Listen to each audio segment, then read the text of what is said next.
Olá, sejam muito bem-vindos a mais um episódio do IT Forum Líderes. Eu sou Rafael Homer, editor do IT Forum, e nessa temporada do Líderes nós estamos discutindo os temas de supercomputadores, nuvem e o futuro da infraestrutura. Nesse episódio a gente recebe um convidado muito especial, o Luiz Cassucelli, ele que é líder de HPC e inteligência artificial da Eviden para a América Latina. Luiz, seja muito bem-vindo, obrigado por estar aqui com a gente. Bom dia, Rafael. Um prazer para mim participar deste fórum. Agradecer também pelo convite e felicitar vocês pelo espaço muito maravilhoso. E será um prazer discutir com vocês este tema que para mim é uma paixão. Sem dúvida, Luiz. Vários temas que eu quero discutir aqui com você. A gente teve uma conversa prévia aqui antes de começar a nossa gravação, que já introduziu alguns temas muito interessantes sobre supercomputadores e sobre o futuro da infraestrutura. Mas antes de começar a falar sobre tudo isso, eu queria que você contasse um pouco pra gente sobre você, sua trajetória, suas atribuições hoje lá na Eviden, né? Conta pra gente o que você faz como líder de HPC e lá na companhia. Dá essa introdução pra gente aqui. Ok. Bom, eu tenho uma trajetória bastante longa já dentro da organização. Passei por várias funções, participei em processos técnicos, participei inclusive na parte de pré-venda, fiz desenvolvimento de negócios e ultimamente estou tocando a operação específica que tem a ver com supercomputação, IA e computação quântica. Sou head para a região de Latinoamérica. E, bom, por esse background que acabei de comentar, é um tema que para mim é apaixonante. Eu faço isso todos os dias e espero poder responder às perguntas e clarificar esse tema que para mim não é um mito. Vamos tentar deixá-lo bem na terra para que seja agradável para todos e possam entendê-lo. Bacana. Luiz, uma das coisas que você comentou comigo enquanto a gente conversava antes de começar a nossa gravação é como a supercomputação é uma espécie de fronteira para o que depois virá na computação enterprise, né? A computação tradicional das empresas, né? E eu queria seguir por esse caminho nesse começo da nossa conversa, né? A gente vive uma transformação muito intensa do mercado de tecnologia no nível enterprise, mas também no nível de computação de alto desempenho, né? Foi movimentada pela inteligência artificial e a inteligência artificial generativa, né? Queria entender de você, como essa tecnologia, para começar o nosso papo, né? Como essa tecnologia tem impactado o setor de HPC especificamente? Bom, você colocou o ponto que é o vínculo entre o que se faz em supercomputação e o que se faz no mundo empresarial. A gente tem vários exemplos que ilustram isso. O nascedouro, normalmente, dessas tecnologias acontece em universidades, acontece em centros de pesquisa. Então, temos um histórico aí que não podemos desprezar, que é o TCP/IP, por exemplo, ele nasceu em laboratórios. Também temos o Linux e, consequentemente, o que eu vejo é uma sequência de coisas, inclusive a inteligência artificial não é algo novo para a supercomputação. Ele foi fortemente acelerado nos últimos tempos quando aparecem GPUs mais acessíveis e mais disponíveis, vamos dizer assim, e isso acaba sendo o grande disparador desta onda que tem a ver com inteligência artificial. E, logicamente, isso é absorvido pelo mundo empresarial. Ele nasce nesses ambientes mais, vamos dizer assim, de pesquisa. Ele passa por um processo de maturidade. Consequentemente, quando ele está maduro, ele muitas vezes é adoptado pelo segmento, vamos dizer assim, de computação empresarial. Uns exemplos disso é o uso das GPUs, né? Mais recentemente, as GPUs, a demanda por esses equipamentos explodiu por conta do processamento de inteligência artificial, treinamento, inferência de inteligência artificial, mas isso já acontecia há muito tempo no setor de supercomputadores, né? Sim. Na realidade, bom, a GPU ela nasceu na época dos primeiros videogames. E a partir de aí, bom, foi logicamente evoluindo em termos de maturidade, mas se percebeu no mundo de supercomputação necessidade de processamento desse tipo já há bastante tempo atrás. Lógico que eram soluções muito menores e muito mais limitadas que as que temos hoje, mas eu diria que desde o começo dos 2000, 2005, 2006, já tinha alguns, vamos dizer assim, pessoas que começaram a trabalhar, tinha algumas pessoas que começaram a trabalhar utilizando essas primeiras GPUs para uso en modelos de supercomputação, para resolver problemas de supercomputação. Lógico, isso foi evoluindo na linha do tempo e hoje já no mundo de supercomputação é massivo o uso de GPUs, só que agora ele está chegando, como comentamos antes, ao uso da esfera empresarial. Sim. Algo que nós discutimos aqui um pouquinho antes da gente começar a gravar é sobre como essa transformação está impactando data centers e ambientes de supercomputação num nível físico, né? Você me explicava que existe uma demanda por refrigeração que aumentou muito por conta dessas novas estruturas, né? Queria que você contasse um pouco pra gente qual que é esse cenário hoje, né? Qual que é esse ambiente legado que existia, para onde ele tem se movimentado, quais são as novas demandas desse setor por eficiência energética? Bom, é um tema bem profundo esse aí. Vamos começar pelo seguinte, GPU é algo relativamente novo, como acabamos de comentar, no mundo empresarial. Os data centers empresariales, eles foram projetados algum tempo atrás e foram projetados para trabalhar com ventilação forçada, ou seja, refrigerar o ambiente, utilizar o tradicional corredor frio e corredor quente, circulação de ar e rotação desse ar por dentro do data center. Isso implica em ter que utilizar fortes equipamentos de ar-condicionado para refrigerar grandes salas, na qual se gera bastante calor. Esse tipo de ventilação, que a gente chama de ventilação forçada, ela tem alguns limites físicos. Ela permite, hoje em dia, os mais usados utilizam lá 35 kilowatts en un rack, solo para dar una medida. Guardamos ese número de 35 por ahí. Y ahora, claro, aparece este nuevo fenómeno. Vamos a usar GPUs. Y cuando a gente incorpora un nuevo elemento en ese contexto, percebemos que hoy en día una GPU consome o que consome un secador de cabello. Uh-huh. Y imaginen máquinas con 8 secadores de cabello trabajando en su máxima potencia. Y eso, todo ese ar quente siendo disparado para dentro de una sala que precisa circular ese ar y refrigerarlo. Entonces, eso acaba siendo una ecuación que, desde el punto de vista de consumo energético y de eficiencia energética, ela no fecha. O sea, voy a desperdiciar espacio porque no voy a conseguir colocar esos equipamentos de una manera aglutinada y densa, voy a tener que espalharlos, entonces consecuentemente voy a ocupar más espacio, voy a tener que refrigerar una sala mayor porque voy a precisar de ar gelado para que esa ventilación forzada funcione. Entonces se está llegando a un limite que es un limite físico. Uh-huh. As novas alternativas para isso, e o mercado também começa a falar agora, para nós também, que venimos desse mundo de supercomputação, sobretudo de alta densidade, não é novo, mas o mercado agora começa a falar de refrigeração líquida, é algo que a gente já faz há mais de 15 anos. A gente já está na 5ª geração de refrigeração líquida e, logicamente, essa tecnologia que não tem a ver com os componentes, nem com a performance, ni tem a ver puramente com eficiência energética. Como é que vou resolver o problema da geração de calor que esses novos elementos introduzem dentro de uma infraestrutura de data center? E aí aparecem casos que hoje já a gente tem implementados em várias partes do mundo, e a empresa, por ser uma empresa que trabalha a nível mundial, a gente consegue já trazer isso para o Brasil e temos implementações já há mais de 10 anos aqui no país. Então, algo que parece novo, na verdade, hoje em dia se pode visitar, inclusive, aqui no Brasil. Uhum. Agora, imagino que existem 2 cenários aí, né? Um em que você está construindo uma infraestrutura do zero e você pode fazer isso de forma alinhada com as tecnologias novas de refrigeramento que existem. Outra que existe já uma infraestrutura antiga que precisa ser adaptada para essa realidade, né? Como o Brasil se posiciona aí hoje nesse cenário? A gente está nos primórdios.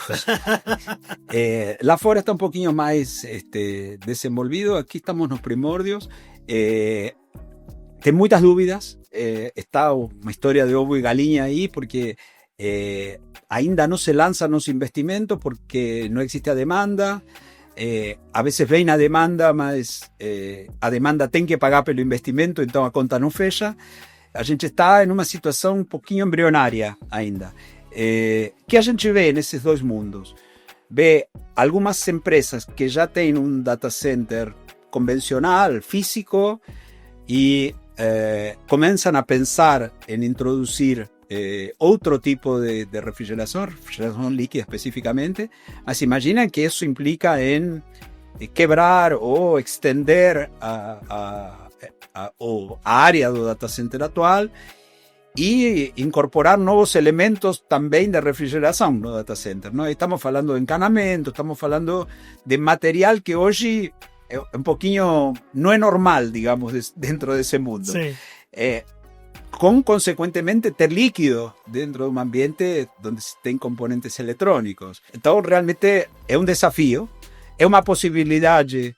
Alguns clientes estão por esse caminho, a gente, logicamente, assessora esses clientes sobre como fazer isso. Nós temos uma implementação com refrigeração líquida em um data center físico em Salvador, e outros clientes partem pelo caminho da infraestrutura, um data center modular, que es un data center que sería un anexo ao existente ou un data center novo, e o que a gente faz nesse caso é entender o que o cliente gostaria de manter do que ele já tem, vamos dizer assim, do mundo da ventilação forçada. Sim.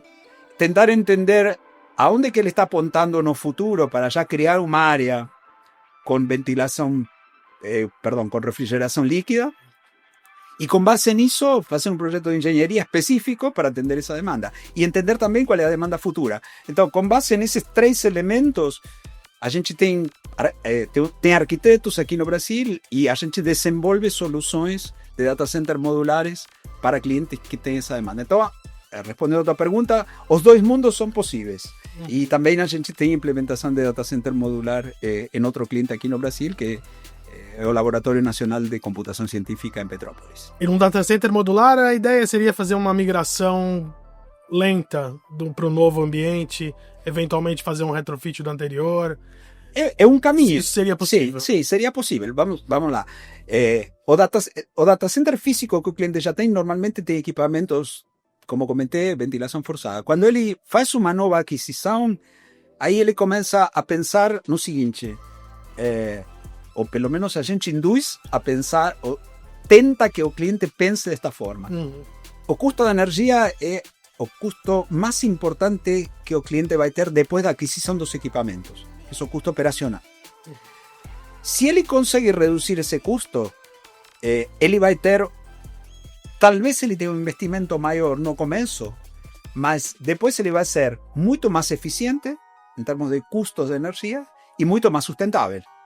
Então, essa mudança de pensamento é exatamente o momento onde a gente está, porque muitas vezes o cliente pensa só no investimento inicial, porque, como comentei, os componentes são os mesmos, vai entregar a mesma performance, vai fazer a mesma coisa, só que em um ambiente eu vou gastar 70% a mais do consumo para refrigerar esse ambiente, e em outro ambiente vou gastar 2, 3, 4%. Então, essa conta é muito difícil de colocar na cabeça, porque é uma conta nova que tem que ser feita. No data center convencional, você comprava racks, você colocava servidor, fornecedor A, B, C, D, e não se preocupava com isso, e só se preocupava com a quantidade de potência máxima por rack, sim, que teu data center conseguia dissipar. Hoje em dia entram outras variáveis. Então, o que tentamos fazer é educar, mostrar, porque temos referências para mostrar, convidamos os nossos clientes a visitar essas referências e realmente essa demanda está crescendo, porque para todo mundo é algo totalmente novo. Sim. No ritmo atual de evolução da demanda por conta da inteligência artificial, né? Como você vê a necessidade por adaptação desses data centers evoluindo no futuro? Eu vejo como é uma decisão de quando, não é uma decisão de se. A decisão de se está tomada. As próximas gerações de GPUs só vão poder ser refrigeradas por líquido. Então, a decisão, ela já está tomada. É uma decisão de quando parto para esse mundo, né? A outra opção, que é possível, é, bom, eu não quero fazer isso no meu data center, eu vou consumir isso de alguma nuvem. E o hyperscaler também tem esse desafio. Não estou falando que estão resolvidos, não estão longe ainda também de resolverlo. Então, assim, é um problema que, na realidade, é uma nova realidade dentro do data center, com a entrada de novos elementos que têm um comportamento diferente aos tradicionais. Os hyperscalers também têm data centers legados, né? Sim, eles têm que fazer, bom, mas eles constroem os data centers em módulos. Sim. Então, a facilidade que eles têm é o que está legado, segue legado, e os módulos começam a ser refrigerados por líquido, por exemplo. É um caminho.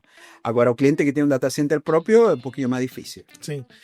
Luiz, a gente falou um pouco sobre esse desafio, tá, não é de ordem tecnológica, de ordem física mesmo, que é a eficiência elétrica, né, para suportar a infraestrutura. Existe algum outro desafio atual para esse segmento de supercomputação, que é imposto pela inteligência artificial? Algo que ainda é discutido, que não existe uma solução desenhada ainda? O que a indústria como um todo tem enfrentado para dar conta dessa demanda de processamento? Né? Hoje eu não percebo que a gente esteja devendo nada em termos de tecnologia para atender qualquer demanda de IA. É uma questão, lógico, de volume, de tamanho. A gente tem os fabricantes de GPU lançando novas tecnologias todo ano.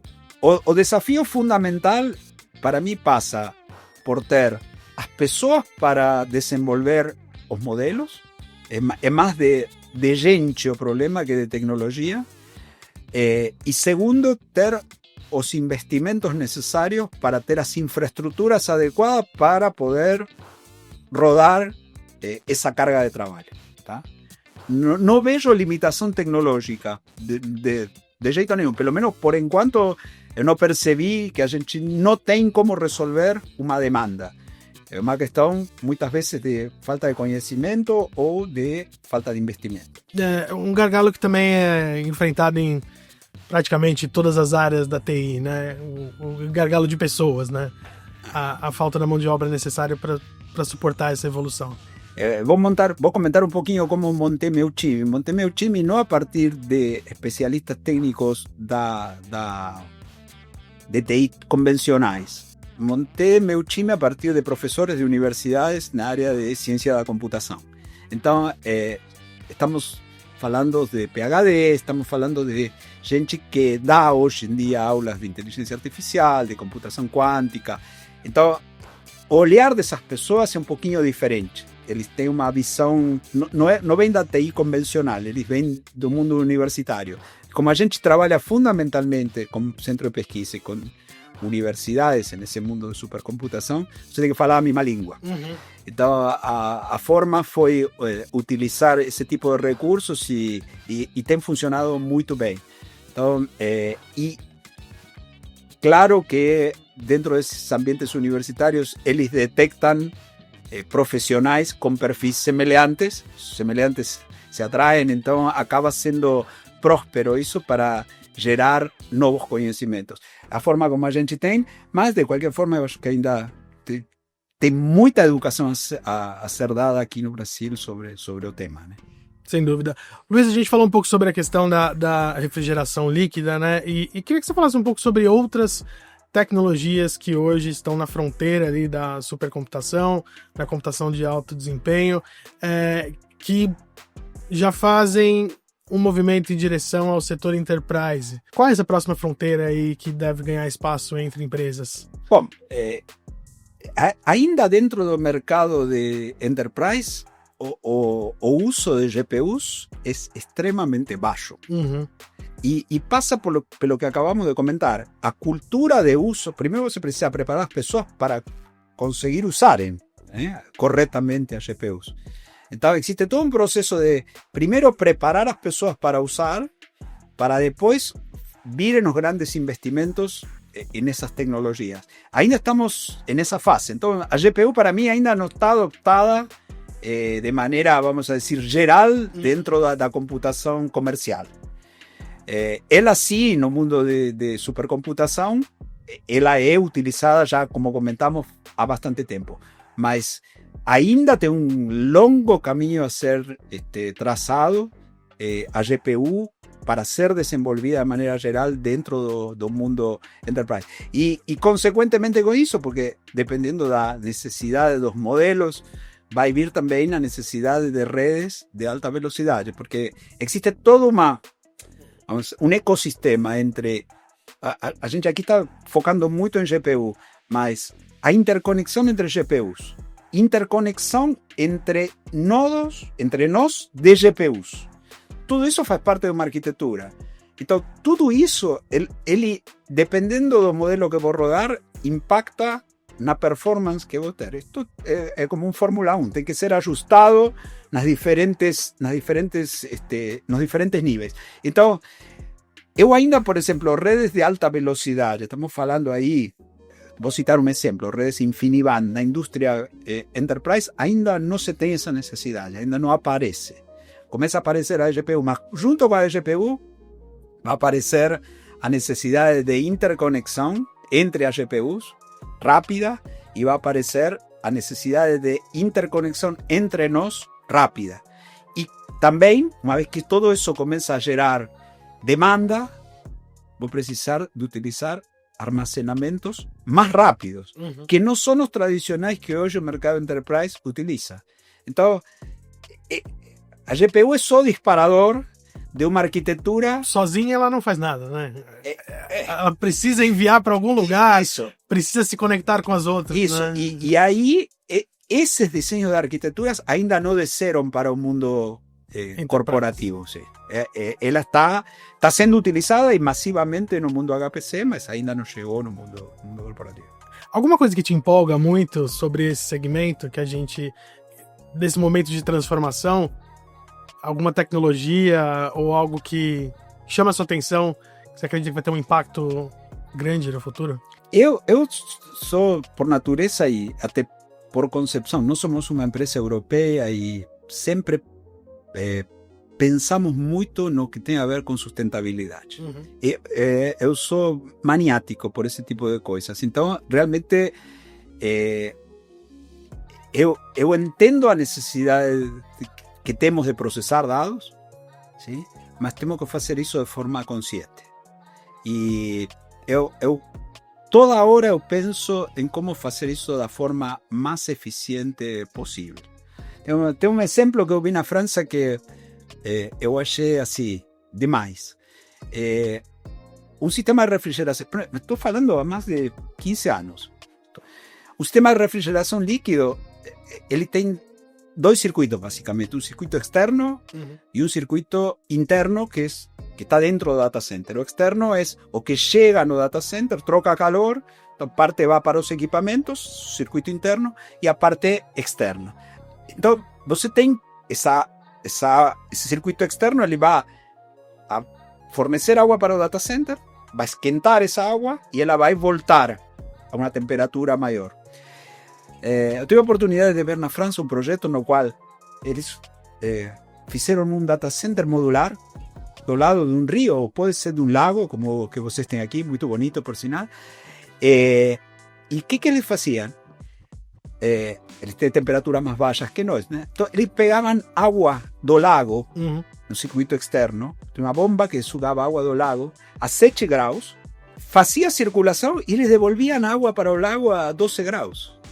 Ou seja, achei maravilhoso, super sustentável. A resfriação é natural, né? Natural. Eles simplesmente tomavam água do lago a 7 graus e devolviam uma bomba, utilizavam. Então, zero agressão à natureza. E você processa petaflops em um ambiente desses, né? Que essas operações de ponto flotante que a gente utiliza no jargão de supercomputação. Então, realmente, esse tipo de... Eu estou muito focado em ver a eficiência energética e tento sensibilizar nossos clientes, inclusive todo o meu time, para que pensem nisso. É fundamental. Para mim, isso é o que hoje mais me inspira, vamos dizer assim.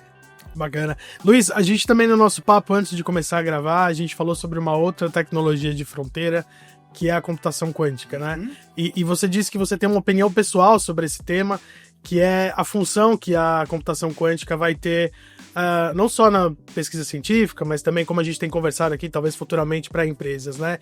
Como você vê essa tecnologia? Ela ainda é muito incipiente, ela está num ambiente de pesquisa, mas também já pode ser utilizada até por usuários finais, se quiserem testar, né? Existem ambientes de simulação online. Qual que é o papel que essa tecnologia vai ter na sua avaliação?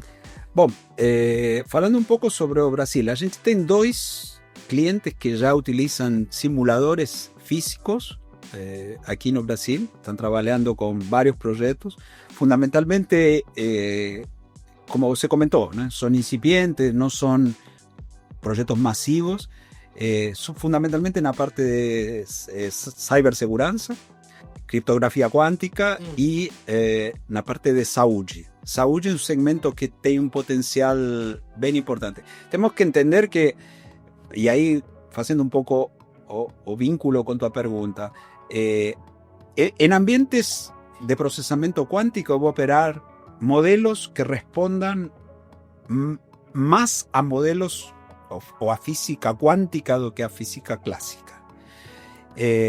Então, esses casos que acabei de comentar têm comportamentos que se assemelham mais a esse tipo de coisa. Então, por exemplo, saúde, eu acho que é um segmento que está indo nessa linha. E ele não vai substituir, na minha visão particular, ele não vai substituir a computação clássica. Ele vai ser um complemento da computação clássica. Da mesma forma que a GPU hoje em dia é um complemento da CPU, tem operações que não precisam de GPU. Tem operações ou cargas de trabalho específicas que performam melhor em GPU. E daqui a pouco teremos um ambiente quântico onde processaremos melhor parte dessa carga de trabalho em um ambiente quântico. Eu não vejo um substituindo a outro. O que sim vejo é que a computação quântica nos vai levar a novas descobertas como humanidade, que hoje nossos cientistas não têm como provar, porque a computação clássica não permite processar esse tipo de modelos. Quando ele tem à disposição um computador quântico ou um ambiente de simulação quântica, ele vai conseguir descobrir como a física quântica hoje funciona, né? Então, para mim é uma fronteira de conhecimento, não é uma fronteira tecnológica, é uma fronteira onde a humanidade vai ir para novas descobertas, né? E isso também, voltando um pouco ao exemplo de preparar as pessoas, por isso que a gente trabalha bastante na parte de formação. Esos simuladores eles servem para educar, porque senão aconteceu mesmo que falamos em inteligência artificial, não adianta ter infraestrutura se você não sabe como usá-la. Sim. E aqui é a mesma coisa. Então, como a computação quântica também está nos primórdios, o melhor é ir dando para as pessoas a ferramenta para ir se acostumando, para ir começando a entender, para que o dia que efetivamente tenham possibilidade de acessar uma máquina física quântica, nesse caso eles já estejam preparados. Porque... Então, ainda que os equipamentos, as máquinas de computação quântica ainda sejam experimentais, já é possível fazer o treinamento dessas pessoas em ambientes de simulação para preparar esse... Já tem bastante gente trabalhando no Brasil com isso. Tem bastante gente trabalhando no Brasil com isso. Tem que dividir um pouco o cérebro, né? Porque é outra forma de... É outra forma de... Completamente diferente. É outra forma de pensar. Então, não é para... Minha leitura, e agora um pouco mais do lado psicológico, não é para qualquer um. Porque você não está mais lidando com zeros e uns, né? São zeros... Ao mesmo tempo, zeros e uns, né? Lidar com incertezas, né? Sim. Que é um pouquinho diferente ao que a gente está acostumado. Sim. E agora, como negócio para a Eviden, isso é algo incipiente, exploratório? Como que se organiza isso dentro da companhia, né? Não, a gente já tem Bom, inicialmente o modelo era educativo, como comenté, Sim. se lançou o que se chama de Quantum Learning Machine, que serve para fins educativos. É uma plataforma que hoje é utilizada já aqui no Brasil, já visando preparar esses profissionais. E a gente já tem também na nossa fábrica, em Angers, na França, o primeiro computador físico quântico. Já. Ele está disponível para alguns clientes em um modelo de utilização como serviço. Sim. Então, ele ainda não é um grande negócio, mas a gente tem por costume sempre estar tentando buscar o que vai ser a próxima onda, né? Então, sem dúvida, a computação quântica é uma delas. Luiz, e caminhando para o encerramento do nosso papo aqui, a gente falou sobre GPUs, a gente falou sobre resfriamento líquido, a gente falou sobre inteligência artificial, computação quântica, sobre sustentabilidade, um tema que você comentou que é muito caro a você. Alguma outra tecnologia que está na fronteira de desenvolvimento hoje, que a própria Eviden trabalha, que você está de olho, que você acredita que vai impactar ainda bastante esse segmento no futuro? Bom, eu, por enquanto, o que estou vendo é alguns acoplamentos de GPUs de uma forma diferente, visando dar maior tamanho aos modelos e de forma mais eficiente. Ou seja, esto está muito relacionado à memória que a GPU vai ter acesso, né? Então, esses arranjos passam por volta disso. E de novo, eu não vejo nada muito disruptivo, mas o que eu vejo é cada vez mais geração de calor e cada vez mais necessidade de resolver esse assunto. Do ponto de vista tecnológico, já falamos. Eu acho que quantum é uma coisa que tende a evoluir. A inteligência artificial agêntica é algo que está falando todo mundo que vai acontecer. Mas se a gente não resolve os problemas de infraestrutura ou não fornece infraestrutura certa para suportar todas essas tecnologias que são incipientes e que se acredita que vão acontecer, ela pode ser um inviabilizador. Então é importante se atentar a ter um ecossistema que envolva a infraestrutura do data center e os equipamentos de maneira interligados e funcionando como uma coisa só, porque aquele modelo de pegar pedaços e juntar do data center tradicional cada vez começa a ser menos aplicável. Sim, há uma mudança fundamental até da operação ali, né? Quando você fala implementar água ali no meio, né? Colocar água nesse cálculo, você precisa, por exemplo, do encanador, a gente estava conversando aqui, né? É uma operação diferente, né? Eu comentei sobre água porque água é um tema. Você vai entrar em um ambiente de componentes eletrônicos com líquido. Sim. E existem níveis de maturidade. Sim. Tá? Como comentei antes, nós estamos na 5ª geração de refrigeração líquida. Tem gente começando. Então, um vazamento em um data center é um desastre. Então, eu vou ter duas componentes aí. Vou ter o encanador, que vai ser a pessoa que vai a cuidar da infraestrutura do data center. Hoje, o pessoal que cuida de facility do data center, lógico, tem canos, mas todo fora do data center, para o chiller e para refrigerar o ambiente, mas tudo acontecer fora do data center, a possibilidade do data center vazar, hoje em dia, ou ter um vazamento, é pequena. Na hora que você coloca canos dentro dele, y lógicamente pues, tem que manter certa pressão dentro desses canos para poder circular água com glicol da forma certa, é um desafio. E depois existem os próprios componentes eletrônicos que vão a ter dentro ou muito próximo aos componentes eletrônicos algumas tubulações. Essas tubulações podem ser feitas com material A, material B, ou pode ser feito em cima de uma prancha de alumínio. Tem N forma de fazer. Você vai entregar a mesma performance, mas os riscos associados a como isso for feito tem que ser avaliado. Não tudo é o mesmo, né? Tem que, cada caso é um caso particular. Mas vai ser interessante, é um desafio muito grande para a indústria e é um desafio muito grande para os clientes. Sem dúvida.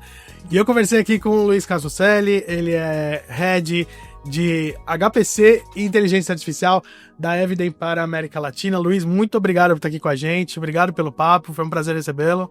Agradeço a vocês de novo, parabéns pelo lugar, gostei muito e, bom, sucesso nesta empreitada aí com todos os videocasts futuros. Muito obrigado, e você continua acompanhando os outros episódios do IT Forum Líderes, que você pode assistir lá no YouTube, também no nosso canal no YouTube, também no nosso Spotify e lá no itforum.com.br. A gente vai ficando por aqui e até a próxima!